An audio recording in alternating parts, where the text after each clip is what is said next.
was put at somewhere around $22 billion, quite substantial. The foreign reserve was put at somewhere over $44 billion. This was 2007. Now, by 2010, when Jonathan took over, the balance in that excess crude account has already dropped down to 18 billion. That of the foreign reserve already dropped down to 38 billion. So in space of 3 years, Yaradua depleted both accounts by $4 billion, $8 billion, and also increased the debt. But when Jonathan was handing over to Bokwari in 2015, the balance in the excess crude account was 7.5 billion. Yes, you heard me right. 7.5 billion. Because at the time, Adams Oshiomhole, Isaleko Barack Obama, that is Ajangbadi Albert Einstein, Fashola, Ubima Judas Iscariot, Rotifmi, Amechi, they were governors at the time. They took Jonathan to court that he must share that money in that excess crude account. Why are you saving money when people are suffering? They were ACN governors at the time and PDP. Anyway, by the time they handed over to Bokwari in 2015, now only 7.5 billion they inside the account. But the excess crude account, now only 33 billion left.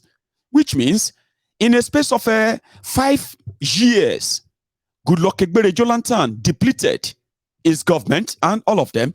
They depleted the foreign reserve by $5 billion and the excess crude account by nearly $11 billion. So here come the Mr. Prudent. Bokwari, Mr. Corruption Fighter. The APC, Egbekegbe, actually came to legalize corruption, not to fight it. You don't fight what you are. How could corruption fight corruption? It's impossible, right? So what happened? In a space of 4-5 years, the excess crude account depleted down to under $23 billion today, which means $19 billion have been expended from the excess crude, from the foreign reserve of Nigeria. Bokwari and APC, I hope they will have explanation for you, which further devalued your naira, weaken it, and you know what it is today, Abi? The excess crude account, Bokwari's government added $350 million to it between 2015 and 2016. In a space of 8 months, they added $350 million to the excess crude account. But today, the balance in the excess crude account is not up to $50 million anymore. From $7.85 billion in a space of 7.5 years, Bokwari's government, they have depleted that down to a paltry $50 million. I'm not joking. You can go and read about it. That's how the economy now took a downturn. Naira took a hit and it will never recover. You know why? Why they are depleting all of those that some of you don't know about, or maybe you don't care, or you don't even understand the impact of that on you, on Nigeria, on unemployment, on security, and all those things. You have no idea, Abi. Hang on. I'll keep telling you. When they did all of that, then they went on a borrowing spree. Oh dear. Who can give us money? We need money. We need money. We want to build railway. We want to build roads. Remember that they've already attacked all your savings. They've attacked all your crude oil, source of income. They've attacked that.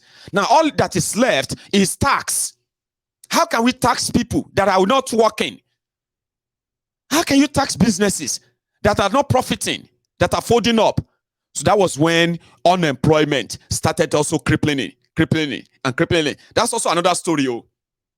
It's also a long story. So what did they do? They said, well, let's go borrowing. In 7.5 years, the debt of Nigeria, which was 13.7 trillion naira, both local and foreign debt of Nigeria, as at 2015, the Nigeria naira was being exchanged officially at 135 naira to $1.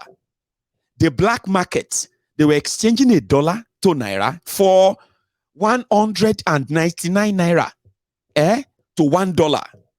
But the moment the entire economic and financial fabric of Nigeria started receiving this attack from these jihadists, Naira started taking a great fall. It was like that.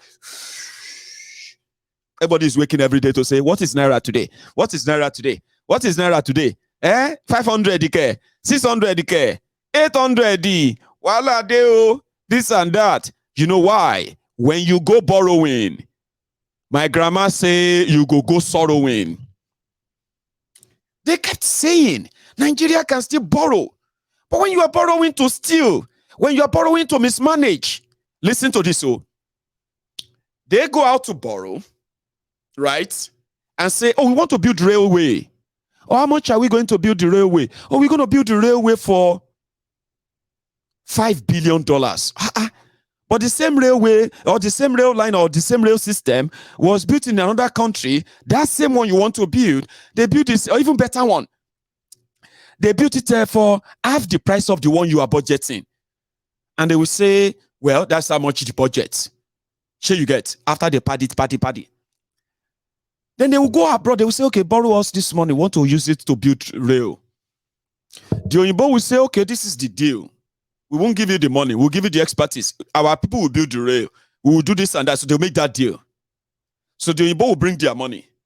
Nigeria will provide the land and the everything other thing that they will ask Nigeria to provide. No money. But in the Nigeria Senate, they are already budgeting. They'll say for the railway upgrade in Nigeria, we are going to need 190 billion naira. That's just the money for them. Sure you get? That's just for them. Remember, they've already approached people to come and borrow them to build railway. They've made a deal on how to pay that back. Take it from our money. Every money that we want to take it from it. Remove it from our money, from the source. Just build it for us. But back in Nigeria, they are budgeting of what they want to build railway. So they will be writing the billion into that. And that billion, where would they get it from? They will also go out and say, we are approaching the EU to give us a loan for railway modernization in Nigeria. EU has agreed to give us $3 billion for railway, the $3 billion loan for railway modernization in Nigeria. And that's the double deal. So between 2015 and 2023, the debt of Nigeria jumped, ladies and gentlemen, from that 13.7 trillion naira to what it is today, nearly 80 trillion naira. From what they told us as $13.7 billion or $13 billion to what is now almost $120 billion as debts. All of this debt, they came with condition of naira devaluation, which simply means you will continue to work hard. The same job you are doing, the same work you are doing. Some of you believe that you are even better than some of your counterparts outside Nigeria. You are working so hard, intelligently and then smartly, as you will say. But when they pay you that money, the value of the money, when you put it beside the value of the same wage they pay your counterparts, people like yourself in another place all over the world, and you put them aside, it breaks your heart. How much is your salary? Oh, well, they said they are going to start with 500,000 for me. Wow, that's very good, oh. And they're going to give me a car. Oh, that's amazing. That's a good job. 500K a month. Baba, you are lucky, oh. But in the economy that you are going to get that 500,000 naira, its value is already cut by 1/4. Divide 500,000 naira by, or 600,000 naira by 4. So now you are paid 600,000 naira, 600,000 naira that has the value of 150,000 naira. That is a mockery. And that is exactly what they have done to you. But somebody else is working somewhere and he's being paid. Listen to this, oh. That same expertise, I'm not talking about any casual job, oh. For example, you are an engineer. Oh, I'm an engineer, a senior engineer. I bet I don't know how many engineers actually get paid 500,000 naira in Nigeria. But I can tell you how many engineers that actually get paid if they convert what they are paid outside Nigeria to what is paid in Nigeria. They get paid millions. Let me give you an example. You have somebody who is working with the power station, for example. You're working with the power station in Nigeria, an engineer, and they are paying you 600,000 naira a month, and they give you a car. So which means that's a very good job, isn't it? But when you look at somebody who is also working the same job in the UK, different economy, okay? Same expertise, right? Same job, but different places. That same person is taking home over 4 grand a month. And now listen to this. He can afford to get himself a mortgage. He can afford to get himself the best car. He would have insurance working in that place. He will have other emoluments that actually are not part of his salary. Things that are always going to motivate him to give his best. But in Nigeria, there's so much to frustrate you. There's so much to discourage you. There's so much things there that will eventually tell you it is the economy they created for you. South Africa is in Africa. It's not outside Africa. Nigerians left Nigeria with their own expertise, working the same job in South Africa, but due to economy in this regard. So that's the failure I'm talking about. So they've done that to you. They've made sure, right, that what your worth is determined by them. And that is also determined by what they have done to your economy. If the economy is fine, if the naira is strong, and your 600,000 naira is actually 600,000 naira, seriously, it will be a different story right now. But you know what I'm talking about. So it's going to get worse. So they did that. Emefiole started printing money. Can you believe that? 22 trillion naira printed by the Central Bank of Nigeria.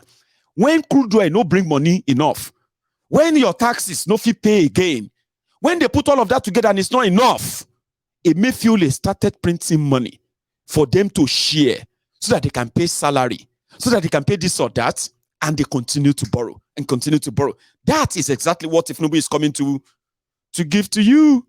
So if you are worried for some reason, of course you should be worried. Listen, even if you don't understand politics before, I bet you should be understanding it now and how it affects you and how it can affect you. So your reaction is nice, it's better. And it's just that the criminals in Nigeria seems to have sworn an oath with the devil. They will never change. Now I'm going to take you to why they are worried. At first, it is the graduation of the Boko Haram I saw, where, I've told you this before. Terrorists in Nigeria are freed, while activists in Nigeria are jailed. Remember that, yeah? So these young people gathered in Abuja today. I will tell you their story in a moment. Don't go anywhere. No mandate was stolen. No mandate was stolen. I said, no mandate was stolen. INEC performed their work. Free and fair. Credible elections happened in the country. No mandate was stolen. Bola Ahmed Tinubu is president-elect and he remains so. Kashim Shettima is vice president-elect and he remains so. Let us be patriotic again. The elections are over. The elections are still in process in court again. Please give Nigeria a chance to grow. Natives of Nigeria, of all tribes and of all race, of all brotherhood and of all concerns, and I am appealing in the name of Almighty God, Jesus Christ our Savior. Also, I appeal in the name of Allah to all Nigerians to give peace a chance.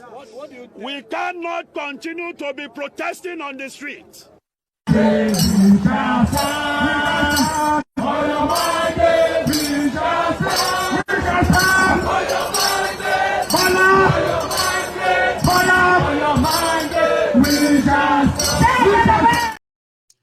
So like I said, they are the winner of election.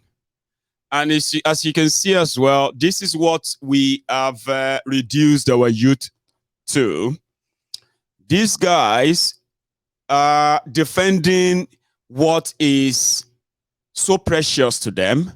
Their future is aligned to that. If by any means Tinubu's election is annulled, these are, and millions like them, are those who believe strongly that if they die for Tinubu, they have died a good death. Now, that's a conviction that a lot of you will laugh at. A lot of you will kind of frown at as well. But it is also a reflection of what Nigeria is now. In a democracy, normally, this is normal. This is allowed. But what is not normal is that we know why this is happening. These are the winners. These are those who fought that propaganda and spread that propaganda war. They are those who did everything in their own little way to ensure that the rigging is cemented for their own belief that with Kolu, they stand a chance of a better future. Now, the problem is that they are worried that other people are also expressing their own disappointment and their own displeasure with what is going on. So they are worried that if these people are allowed to continue to reject Tinubu and continue to illegitimize him, what that means is that all of their effort, all of their hope, aspiration, and expectation, reward are not going to happen. So despite winning, they had to call for their fellow Nigerians to come out and defend the mandates. So the worry is that if people continue to protest and international communities continue to ignore Tinubu, because that's a worry for them, they believe they will deal with it, okay? So let me tell you something. One of the reasons why they are all out, okay? Before I take you back to them. Normally, sure you get. Tinubu and gang, they don't believe that anything or anybody can stop Tinubu from getting sworn in. I know a lot of you are following the old electoral, what have you, this and that, bomber to bomber. But between me and you, sorry, I have to do this in front of you, okay? It's itching me. Sorry about that. Yeah? A lot of you who believe that Tinubu is never going to be that president, Abi, they will swear him in. You know what you are relying on? I'll share that too. So I'll see if I am right, okay? On Tinubu's part, whatever you think, for this particular one, now only death will stop him from becoming a president. It's already done deal. They've started writing names. They've started pushing people up. Who is going to be your FCT minister? Who is going to be your defense minister? Who is going to be your chief of staff? They are already doing all of that now. And I'm serious. Nothing is concerning to them about the tribunal per se. But there is something also very much concerning, which makes them feel like if they don't respond, it may boomerang. And that is the people that believe that Tinubu is not only going to be stopped, he's also going to be arrested Mahmoud will be arrested. And for what they have done, they will also end up in jail. There are people who believe strongly. Maybe that is kind of far-fetched. But let me tell you, the real thing, they don't want any surprises. Or in a way, they want to match it, according to them, madness for madness. And what is that? You see that Electoral Act of 2022, is a big problem for what they have done for Kolu. In fact, from what I have seen, if Nigeria caught for real, take even if they take half of what I have seen in, Tinubu will not even sit third. I am not asking you to believe me, okay? I'm just like facts from fiction. This is what they are trying to force as facts now, that Tinubu won. But we all know he didn't, okay? Their argument is that everybody rigs. So if he outrigged them, what is the difference? Well, again, he couldn't even outrig anyone. The fictitious numbers they put together for him, they don't match. Okay? There are other arguments, so that I'm not a lawyer. I'll talk about them in a bit, what people are saying. However, that 2022 Electoral Act that some people are believing in, actually, we eventually, should I say, would invalidate a lot of the fictitious numbers they cook for Tinubu. If you see how they did all the cooking, a lot of you will be so ashamed of APC. I am waiting for when I know that everything is actually like in one place, and you can count on me. I'll bring all this evidence to you, loaded, uninterrupted. So they believe that once they ask the INEC to bring all of your beavers and the record, all of that together, it won't add up.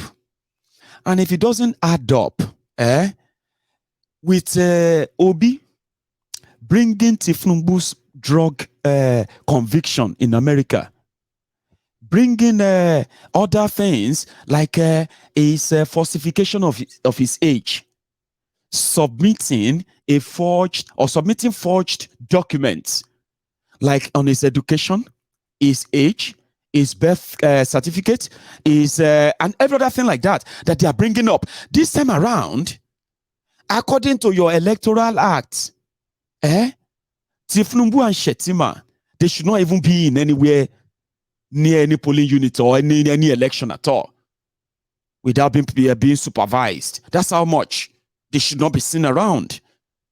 But they are the front runner. They are the front rigger. But do you know something? I have read that Electoral Act too. In fact, some of you are referring to the Oshu case, the Beavers Wala and the rest of that. They are facty. And that is why Tinubu, when he is done with INEC, he decided to pick on who? The Chief Justice, so that he can have the judiciary that will eventually interpret. Now, there is a problem of interpretation. Again, apart from proving that he didn't win, and therefore he lacks legitimacy, there is an argument of Abuja. Is Abuja more important than the rest of Nigeria? Is Abuja vote more important than other stuff? So somebody who was Attorney General of Nigeria at the time had something to say. Then Falana too, to add to all the confusion. So the point here now is that they just don't want to give room for any surprise. And with Obi, to continue to educate the people about how the court is doing and how the court is working, to continue to put the searchlight on the judiciary, this time around, not believing anything that comes out of their mouth until they do something, is a threat. And that could pull a surprise. In fact, it's a surprise they don't want to see. Now, talking about Abuja, They say Abuja is more important or not important. I think that's where I'm going to or should I start from the people that are telling you to move on? No, let's start from that before we go to the interpretation part. The one that is also causing a sort of ruckus. Yeah, the women in Nasarawa, they have been protesting. They have been protesting the rigged election for the past 1 week, naked. However, today, the person who rigged them, the beneficiary of the rigging, their governor, banned protests in his state. Because of this. And people are like, you can ban it. You have no legitimacy to ban anything anymore. We didn't vote for you. We're still coming back to that interpretation, but let's go to Nasarawa. A quick one, if you don't mind.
Honorable Stella I. Oboshi.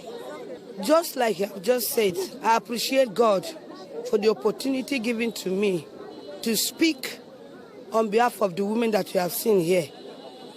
The mandate of PDP have been stolen in Nasarawa State by the INEC. The reason why I say by the INEC is because the INEC are Independent National Electoral Commission, and it is their duty to coordinate the program of the elections, and they have seized our mandate.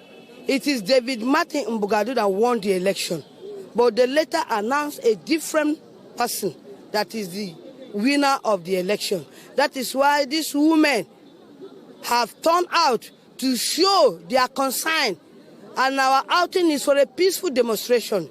We are not to quarrel, we are not to fight anybody. Our concern is with the INEC. They that have announced the election, we want them to revise back and give us back our mandate. Let them give to whom have won the election. Leadership comes from God. He gives to whom he wants and at the time he wants. And whoever is making an attempt to deprive the destiny of any other person, God will deprive that person's destiny. So any attempt of stopping Mbugadu from being the governor by the INEC, we want to tell the INEC rec and his people that God will surely give us back our victory. And God, they should know that whatever they are doing, God will surely touch their heart to give us back our victory.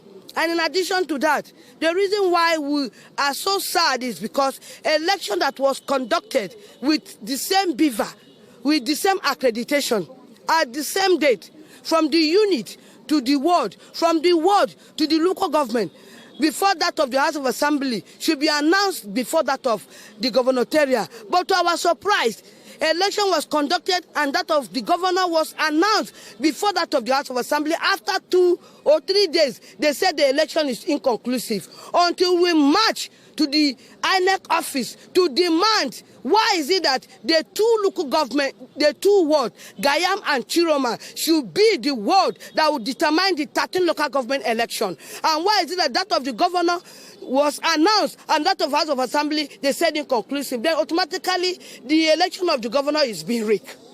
To our own base of knowledge, it is rigged. Until we march to them before they later said they want to cross-check. And it was just yesterday they announced the election. And most of the announcement they made was that the total accreditation, they used about 30,000 approximately that Gayam and Chiroma brought. But the constituency announcement yesterday, the figure is not up to that. Then why? This clearly showed to us that governorship election has been rigged. The woman It's been rigged, we know. We knew they would rig you. It's just about how much of it you can prevent. So that's them in Nasarawa telling their story. And it's the same story almost everywhere. Let me show you something. They say, you know, I've told you the story of Nasarawa, how they used to local government to rig the rest of the state. But this time it's not actually two local government, two wards in two local government, 2 wards. The vote from 2 wards in 2 local government is more than it's a long one, Abi. Now, if you don't understand how that works, these people made the report on what happened and how they rigged Tinubu in APC in one single local government. The original results, Obi won. But INEC and Wike, they cut off 70,000 votes from Labour Party in Rivers State. For one local government, 70,000 votes of Labour, they cut it off. Now imagine what happened in the remaining local government areas. This guy did a report. Please listen. It's very, very clear that INEC refused to do what? Give us the information that the public desperately needed for democracy to strive in Nigeria. As we don't hear waiting happen, the Labour Party for Obiakpo local government alone, based on the information we got from INEC's own server, meaning now INEC will carry them, go there, go put them all. Now there we go from collect, we say make we show now that Labour Party got 77,436 votes. APC got 14,065 votes, and PDP got 4,569 votes. APC not even get only 15% for Obiakpo only. Labour Party get 80%, and PDP get 5%. But what did INEC do? INEC gave APC 80,239. That is 95%. Can't reduce Labour Party own to 3,829. The question where we they ask, they say INEC. Now from where you get this thing? Because the thing where you say you keep for your warehouse where they call iron porter, it they show us different thing. But today own self be like say it go surprise us more. Make I tell us something. The court don't talk say INEC electoral guidance is a law in itself. That law says that this result should be uploaded from the polling units. Even when they talk right now, say with the song, don't show una say they never upload and finish. Say for Rivers State, only Rivers State, they still never upload almost 2,000. That's 1,065 polling units. Now they never upload. These things will they bring out within our media, that is our mainstream media. Why be say they know they fit talk about these things wey we dey talk about? Why be say nobody dey answer the questions wey be say we dey carry comot for their domot? I wan make you subscribe to this channel. I wan make Anyway, it's called rigmarole, Abi. And that's how they do it. Now, if you look, I told you, right? It is either INEC set Tinubu up. I don't understand. So when people told you that Tinubu won't be president, they are banking not just on the original result they have, they are also banking on even uploaded results. You know, INEC knows that once they announce the result, all of you will just go away. Everybody will just, oh, they don't declare winner, Joe. Let everybody just go. Election is over. But you see this Gen Z, disobedient and their fellows, right? They've taken it upon themselves too to continue to ruminate, to go through even what INEC uploaded. Omo, the number is not even adding up. It's not adding up. And that is why they want to make sure that Tinubu is sworn in. Okay? And he is called president. And all of you, even himself, will say, I know that we rigged the election, but I will fix it. I will do something and make sure that the election is not rigged again. Sure you get. But he's already president. And he can, at that point, influence what will happen. Because that's exactly how he escaped Gani Faweyemi's Ama in 1999. Gani Faweyemi first sued him when he became the candidate of AD. Gani Faweyemi exposed him. Is fraud as a fraud, is a forged certificate, is make up or make believe life story. It was Gani Faweyemi. Then he won the election, and they still in court pursuing it and pursuing it. When he became governor and he got the immunity, it is one of the reasons why he was never convicted. It's one of the reasons why he escaped. You know what he did? The Lagos State House of Assembly that was supposed to probe all the evidence against this criminal, this drug dealer. They were already. They were already in his wallet. He was ready to do lots of money.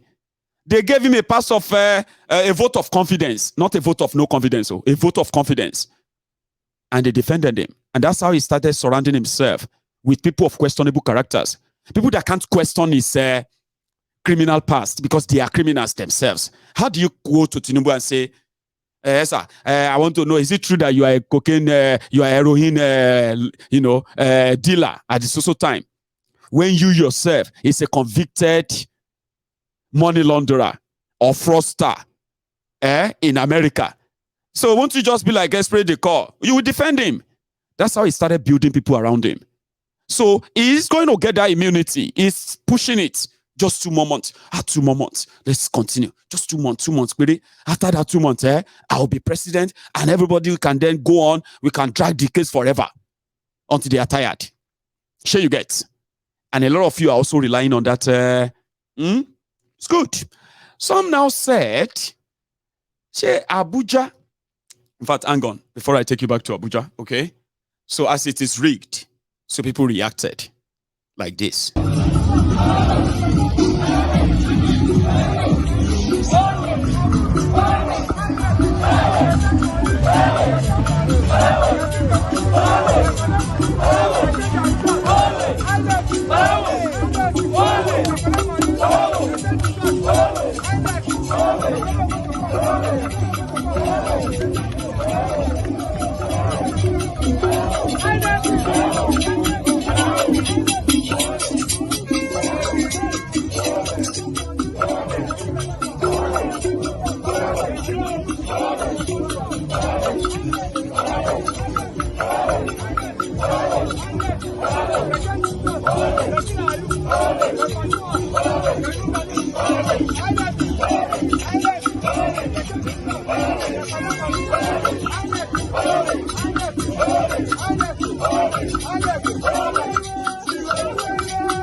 That's Abuja.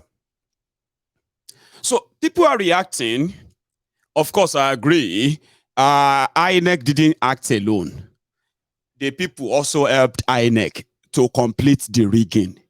They are the electoral officers. They are the politicians with money, bribing people. A lot of you work for the politicians, work for political party, bribing electoral officers so that you could have your way. And you all made that happen. But it is the INEC, that the umpire, that ordinarily will conduct a free and fair one.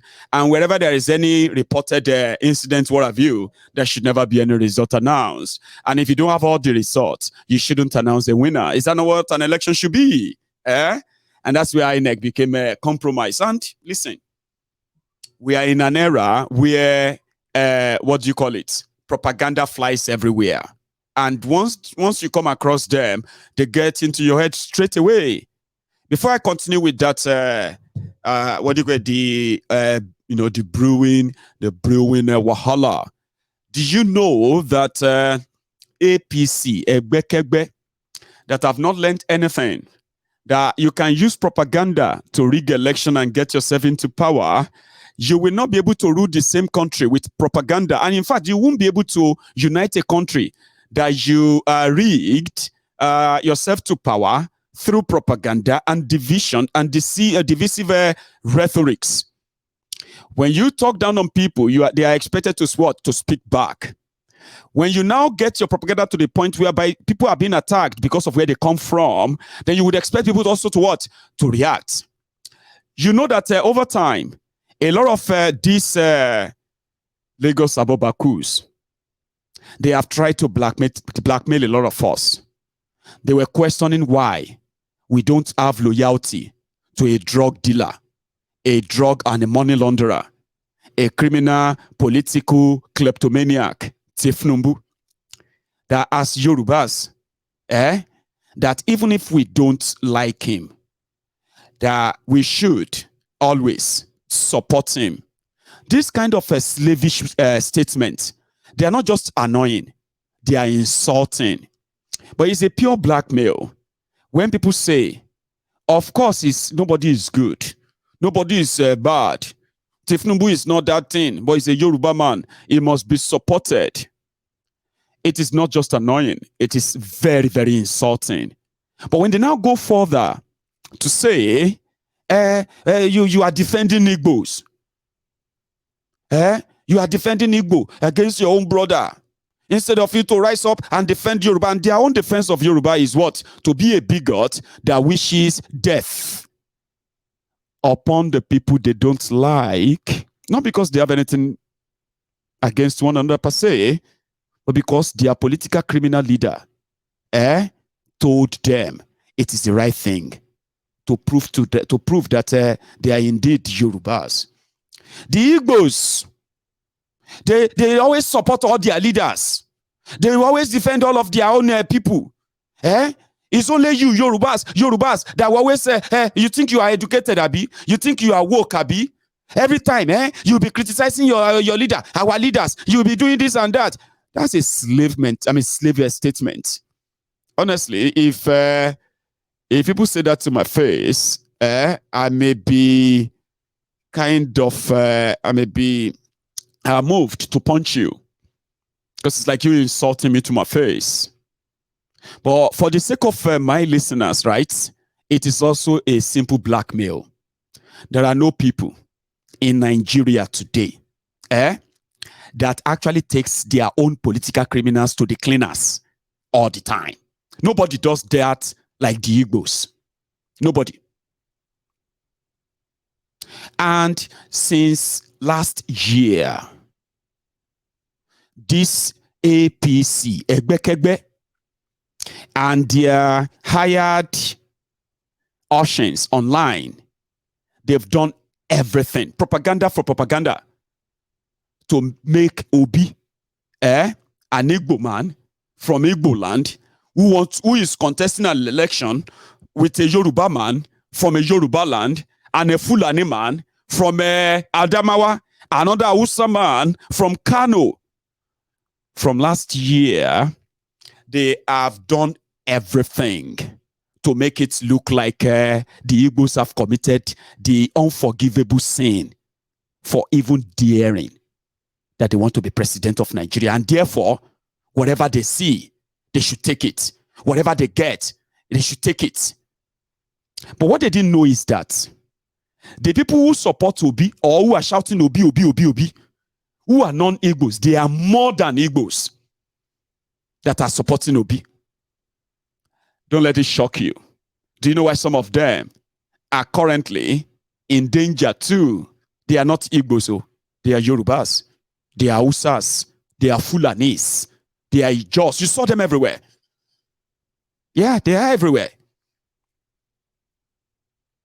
But the impression and the narrative to make it look like Obi is about Igbo is deliberate.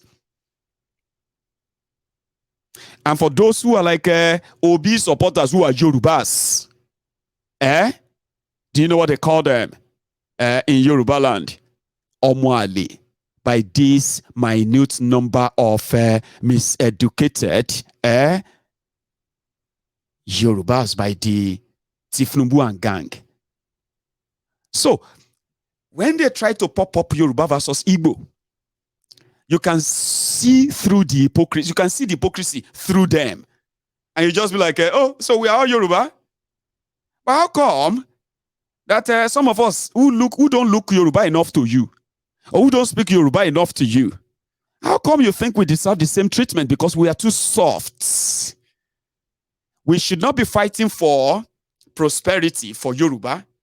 We should not be fighting for advancement and safety of Yorubas, which is actually the primary responsibility of those who are propagating and turning you into monsters. Tribal monsters, ethnic monsters. You are poor. Poverty stares you on the face every now and then. And all they could dangle before you is ethnic and tribal and religious bigotry. So it was deliberate. And there's always gotcha moment they are always looking for. So that they can come back and tell the Yorubas, look at this one. Oh, there is nobody in Nigeria, no particular region in Nigeria, trash talk their political leaders like the Igbos. If you think Obi is getting the support of, let's start, the Igbos, because he is Igbo, give them Okorocha. Give them Oplesus or Digba. I mean, give them Igbos that you know. Give them Devulumayi. Give them all these Igbos that are pro-Nigeria. And give Igbos and say, okay, go and bring us a Kweremadu. Go and bring us a Eyinaya Abaribe. Go and bring us Charles Soludo. Go and bring us this or that. The Igbos are always good and very good Nigerians. As long as they are not running to be president of Nigeria, they are good Igbos. There are Igbos who have accepted this. It is too audacious. How could an Igbo man say he wants to be president because some young people say they want to change government in Nigeria? Do you really want to ruin our chances? We have done everything all this while to make them trust us. How dare you to go and challenge them? There are Igbos who have accepted that. Where Yorubas are going to take offense. I don't like Tinubu. See, Mayegun, as I am now, it's not because I like Tinubu, but what happened is that as a Yoruba, we need to respect our elders. You need to show some respect. Because how do you want the outsiders to see us? If you go out there and say all these things about you, I say, Esa, Emma Benusa, Shongolo Makpanyi, Aralu Makpanyi, fun advice ten soye. It's like, as a Yoruba, I should remember how other people will see us. So if I am actually exposing the criminals who are ruining the lives of my fellow Yorubas as well, and they're telling us to keep quiet, because if we speak out, it's going to hurt the political feelings of somebody, and therefore, for telling me that I should try and not be like, and not let the Igbos laugh at me, and not let the Hausas and Fulanis laugh at us, because I am not showing that I have respect. That's the conversation. Do you get that? The Igbos are not abusing their leaders. You, Mayegun, every time. Hey, you are talking, and all of that stuff. As if I was just talking. I wasn't just talking. Do you get that? So they mostly are not interested in Nigeria to start with. Somebody got them interested again. or let's say, got them distracted. And that person is Obi. And he didn't do that to the Igbos alone. He did that to everybody in that country.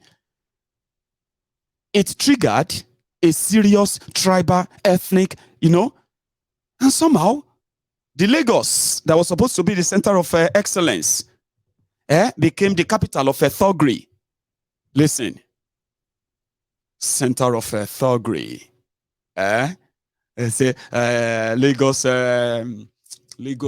center of excellence, Abi. It is a center of thuggery. The mega city of thugs. They are that blight stain on we the Yorubas. And the whole world knows. The whole world knows. So when they started the propaganda of Iwuanyanwu, you've heard that Iwuanyanwu? Yeah, the Iwuanyanwu, I think. The Iwuanyanwu was at Charles Soludo's 1 year in office anniversary in Noka, Anambra State. So the old man was now kind of remembering or sort of talking about what happened in Lagos. And he said, we are not at war. The Igbos are not at war, or the Yorubas are not at war with the Igbos. In fact, the Yorubas are with us. Only the Yoruba rascals in Lagos who are doing everything in the name of one politician. I'll play you the video, but that's how I understood it. Yorubas are with us, except for the Yoruba political thugs. I call them thugs. He called them rascals. But in the political conversation in Nigeria, hey, you see how Iwuanyanwu say Yorubas are rascals. So hey, Yorubas are rascals. All of you Yorubas, all of you woke Yorubas, come and hear. Oh, an Igbo man say you are rascals. So aben shiri ni ani togini. Àwa mọ̀ ẹ̀yin tẹ́ jẹ́ rascals láàrin ẹ̀yin olórí burúkú abanilójújẹ́ abanilórúkọ jẹ́ yìí. You are proud of what you are doing, Abi? Converting and weaponizing the poverty you have created in Yoruba land. And then the fear you have created. Your propaganda is working, but it's working on the older generation. Enjoy it. Whether Iwuanyanwu call all of you olórí burúkú political rascals. Mayegun, I call you political thugs. She thugs, she rascal were better. What you did in Lagos, it will never go away. That's why we say there are consequences for every action. You are not even stopping. You are still riling people up, encouraging people to attack Igbos by sending subtle messages. In a country you still want to rule, Commander-in-Chief of Nigeria, you want to rule Nigeria, President of Nigeria, and you are unleashing your propaganda machine, segregating people, weaponizing that, Abi, and turning around to say, we are supposed, Mayegun, I didn't expect you to talk like this. Okay? I don't like Tinubu. I don't like anything Tinubu at all. But Iwuanyanwu should never call Yorubas rascals. And she is a rascal. Yeah. You are a rascal. If their propaganda is working on you, I understand. But no, they try to be like, say, you get sense. Who are you trying to pretend that you get sense with? Who are you trying to Mayegun? You know, Mayegun, I disagree with you on that. I ben shire. Taloniko agree tele. I said I know. I am not here to convince you. I am here to point this out so that in that your mind, when you are following the propaganda, just know that whether you like Tinubu or you don't like Tinubu, you are his agent. You are his dummy. It doesn't have to touch you. His propaganda will work on you. I'm a Yoruba man. All these Igbo people, I know what the enshire sir. Yes, I enshire goni o. The real empowerment for Yoruba people that will make us look different, that will make us, right, a little bit appear better than the rest of Nigeria, that will make all of us, in fact, come out clothes and fight anybody where say any nonsense about our leaders in Yoruba land. is when an average Yoruba is educated. It's when an average Yoruba in Yoruba land lead a standard, safe, prosperous life. And what do I mean by that? Opportunities. Not when we become Okada riders, Keke Marua rider, and then we become casual workers at Indian factories, Pakistani labor camps, Chinese, labor camps in our own land. But when it comes to us living that standard life, we don't deserve that. But when somebody, the criminals who put us there, feel threatened, then we can go and get our cutlass and our gun. Who are they? Where are they? They abuse our leader. How dare you say that about our I'm provoking you, not be moral. Because the bottom line is that the people that put us in that disadvantaged position, right? They don't care about us. Okay? They don't. And when you are playing your propaganda, just know this. Your propaganda won't really work until the people you are selling them to, until they buy them and act on them like what you did in Lagos. What they did in Lagos is not done by Yoruba as a people. Remember this. Every one of you who supported them, you are not doing so because of Yoruba. None of you actually care about any Yoruba. It's not because you are going to get any better job in Yoruba land, or any better pay in Yoruba land, or we get any better hospitals in Yoruba land, or better medical care in Yoruba land, better education system in Yoruba land. Talk about safety. Talk about infrastructure. We don't have anything special. We are just Yoruba, living on old glory, while these criminals are enslaving the people of today, denying them of tomorrow. But I have to be so worried. Oh, I have to be so angry. Because somebody politically may lose.